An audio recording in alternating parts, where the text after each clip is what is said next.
Since the dawn of humankind, it's been a problem. Smog, litter, toxic waste. It's pollution. Bill Nye the Science Guy. Bill Nye the Science Guy. Bill Nye the Science Guy. Science rules. Bill Nye the Science Guy. Inertia is a property of matter. Bill Nye the Science Guy. T minus 7 seconds. Bill Nye the Science Guy. Brought to you by Fossil Fuel Petroleum. Get some while supplies last.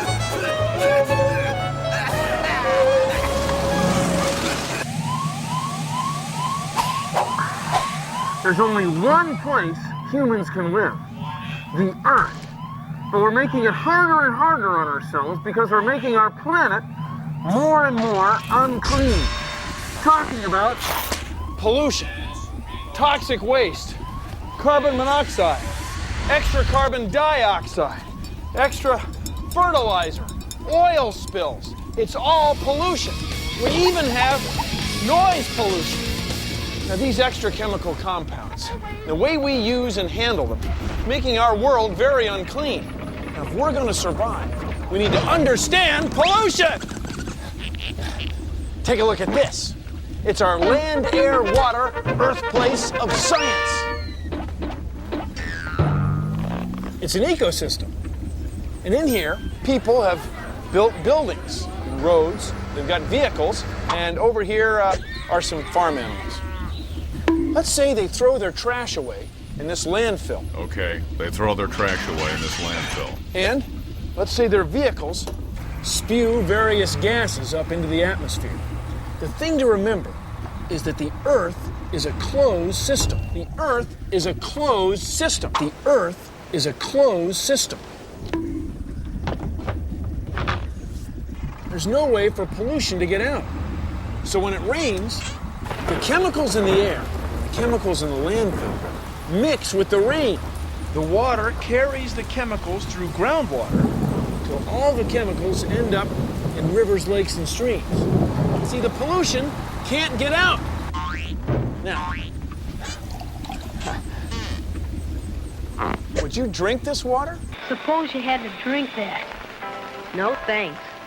Well, you do. See, every little bit of pollution makes the whole world a little bit more unclean. And every little bit that we clean up makes the world a little bit cleaner. Oh! Oh! You guys, go on. I'll clean this up a little. Woo!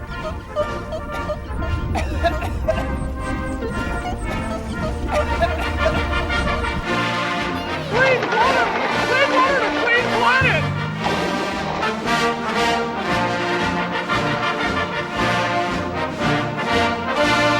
Science Guy wants you to keep our planet clean. Pollute. How much there is. Pollution girl. She has a solution, except no substitution. She's pollution girl, and she'll rock your world. You see this stuff? You and I made this stuff. Do you like it? Well, I don't like it. Clean up your garbage! She has a solution, except no substitution. She's pollution girl, and she'll rock your world. You might think that pollution comes from big factories or power plants, but most of the world's pollution comes from someplace else. It comes from people just like you and me. Yeah, I'll show you.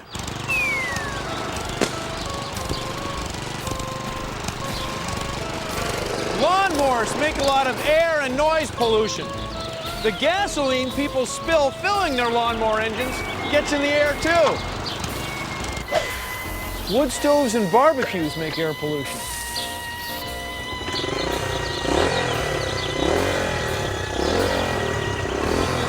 Small vehicle engines, even cigarette smoke.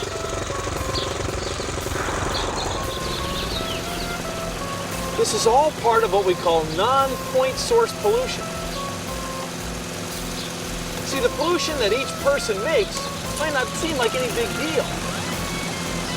But when a lot of people are doing the same thing, well, it can really add up. Whew. Nothing makes me hungrier than the smell of lighter fluid in the evening. There's a lot of points, a lot of pollution. Pollution solution number 2570. Let people know that napkins equal trees. The average tree takes in about 5 kilograms of carbon dioxide each year and makes about that much oxygen for us humans to breathe. It's like 132 of these water bottles.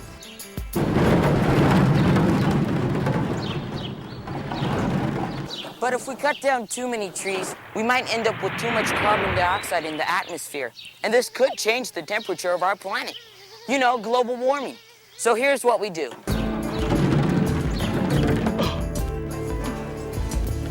Head out to your local restaurants. Ask them if you can put signs on their napkin dispensers. Anyone who sees your signs will think twice about taking lots of extra trees. I mean, napkins.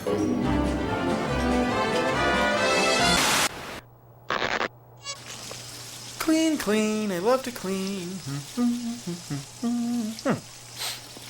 Everything that goes down the drain in here, or gets flushed down here, ends up here at your local sewage treatment plant. And it's at sewage treatment plants like this one that over 1.5 million tons of water every day are sifted, clarified, aerated, filtered, and otherwise cleaned up before ending up here, back in the ecosystem. Here we're set up to clean water that you wouldn't want to drink or swim in. Not yet, anyway. We recycle it.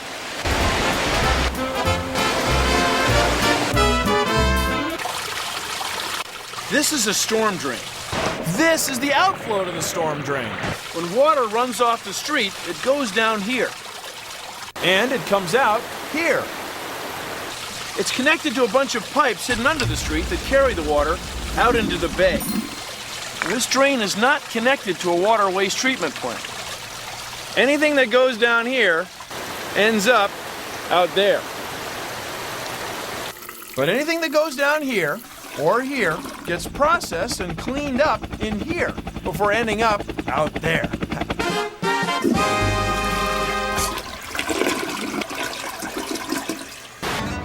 They were young, stupid, and they had some greasy barrels. They're the Dukes of Hazardous Waste, returning this fall on... What's causing it? Clean it. Where? All the way to the suburbs. There's a type of pollution you can't see, smell, touch, or even taste. I'm talking about noise pollution. I said noise pollution! This is a sound meter. It measures the intensity of sound in decibels. Decibels are named after Alexander Graham Decibel. Anyway, when you're talking in a room, it's about 60 or 70 decibels. But if I yell, I can get it up to 90 decibels. It's just that the sound is a form of pollution. It can damage your hearing. It can rattle your nerves. It can affect entire ecosystems.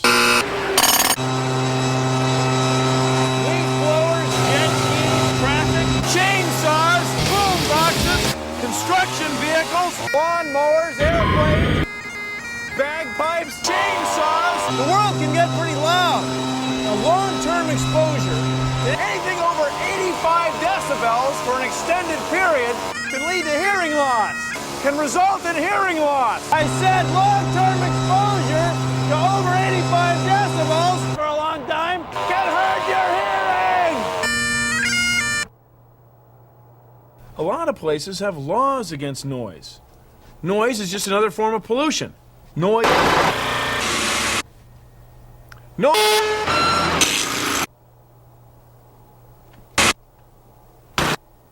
I said noise pollution! Most of our air pollution comes from cars.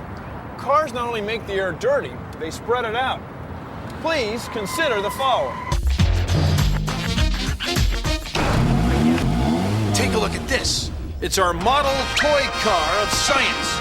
But this is no ordinary model toy car of science. No, this one makes exhaust when the engine runs.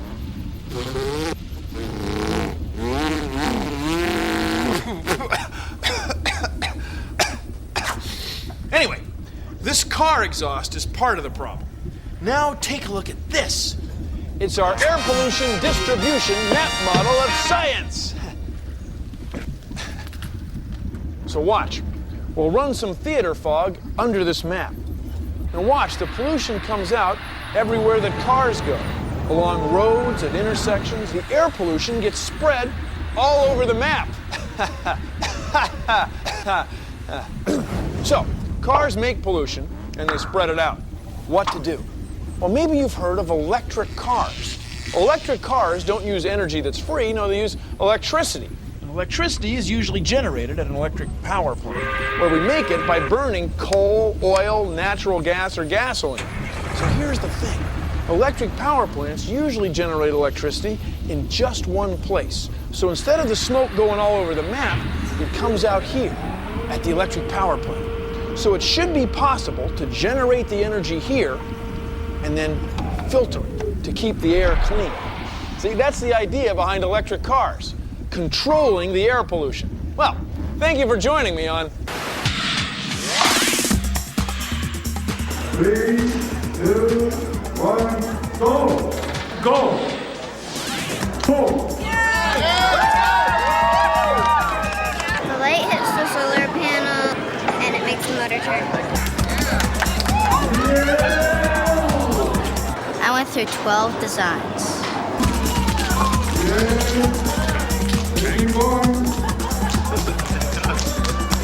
I'm proud of this car.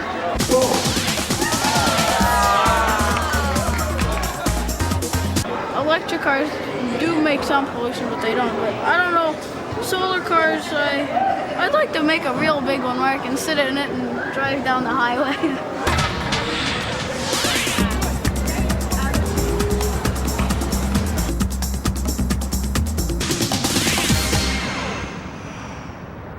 Humans have made a mess out of large areas of the Earth. And we did it one scrap, one puff, one drop at a time. Take a look right here. See that? It's a can.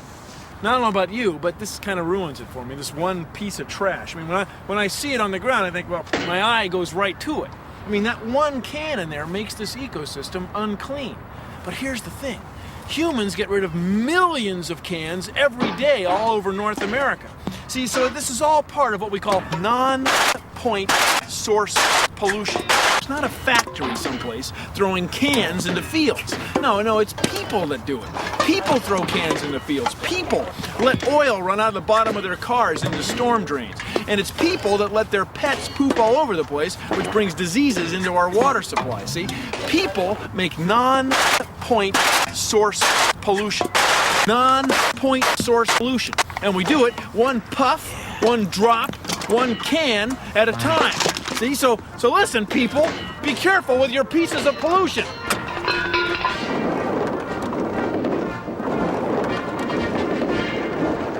the key is that it all adds up. Every single bottle that you recycle is one more bottle that is not going to be in the waste stream, okay? So when you see a bin of bottles like this, it's a beautiful thing. Oh, man, this makes you want to... Contaminated water. Apparently, the laws weren't enough. It was too late. There's pollution all over the world, but that means there's a lot of solutions. Pollution solutions, and we can all work together to be part of them. Come on, lend a hand, pitch in. We'll clean this whole planet up. It'll be fabulous. It's an exciting time to be alive. We can all work together to clean up a whole planet. Woo!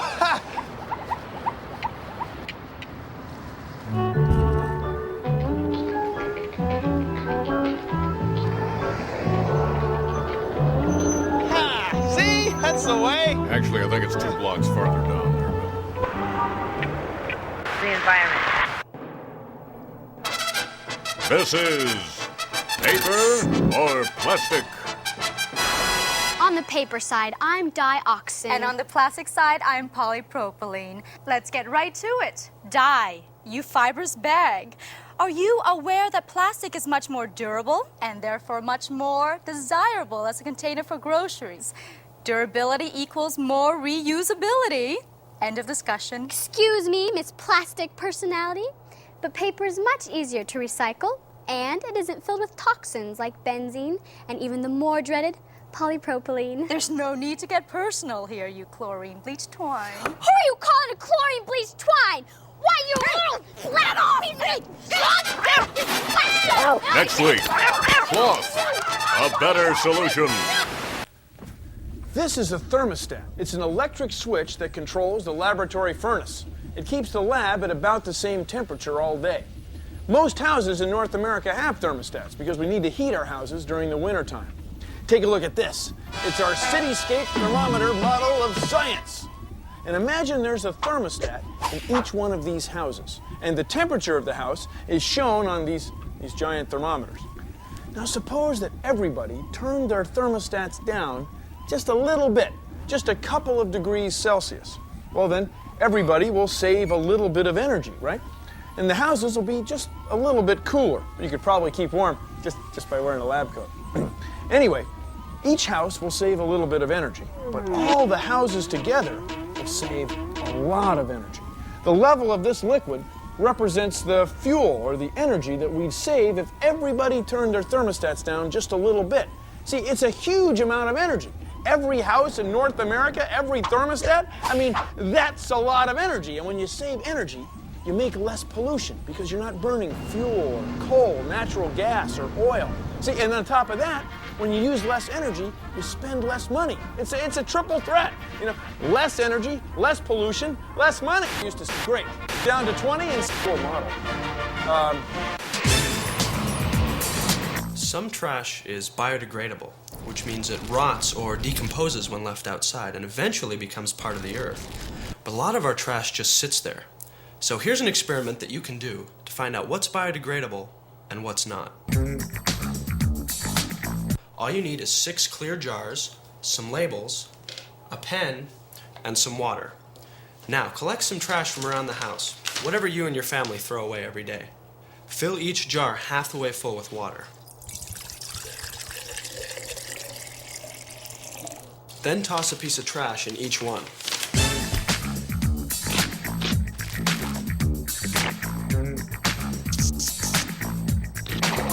Next, you label your jars and put them someplace sunny and wait a few days.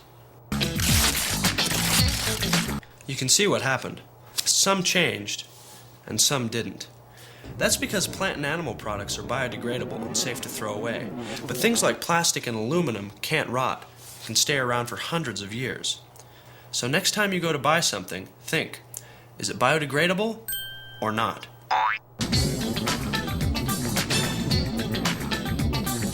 What's in this vial is a pollution solution.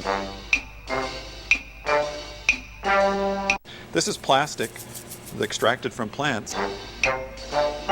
This plastic is made from petroleum and it's not renewable. And furthermore, it's not biodegradable. That is, if we throw this into a dump, it'll be there hundreds of years from now. My research is concerned with making plastics that are renewable and are biodegradable.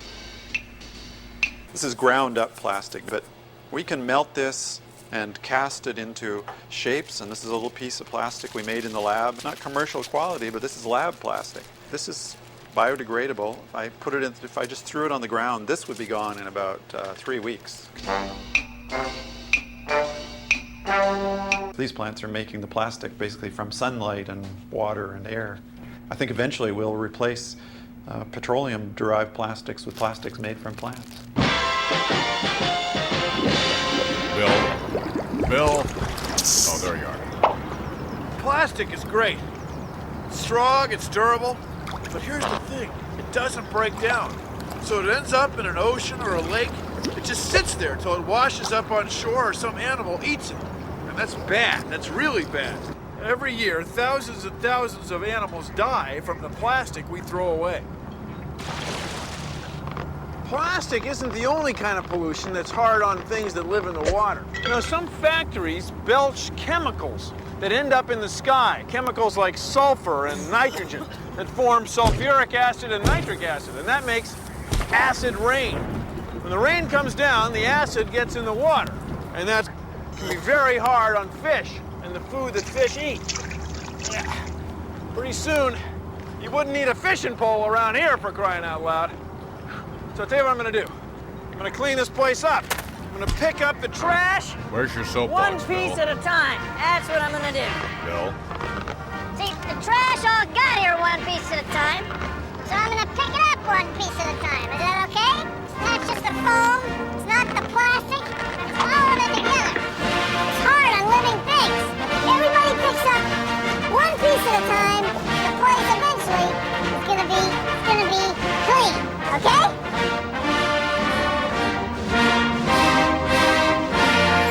Science Guy wants you to keep our planet clean.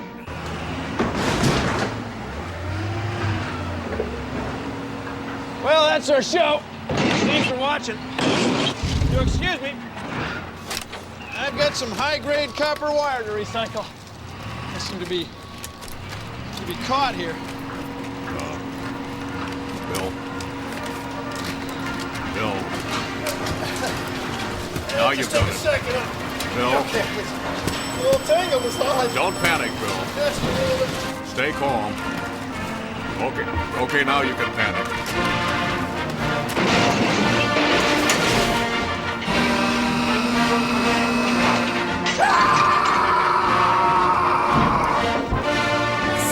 No actual science guys were harmed in the production of this program. Produced in association with the National Science Foundation.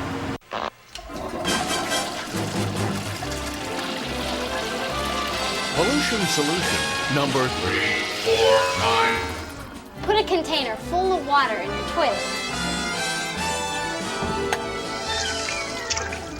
This simple pollution solution can save up to a half a liter of water per flush. That can add up to hundreds of liters a week. And saving water means saving energy. And that means less pollution! So what are you waiting for?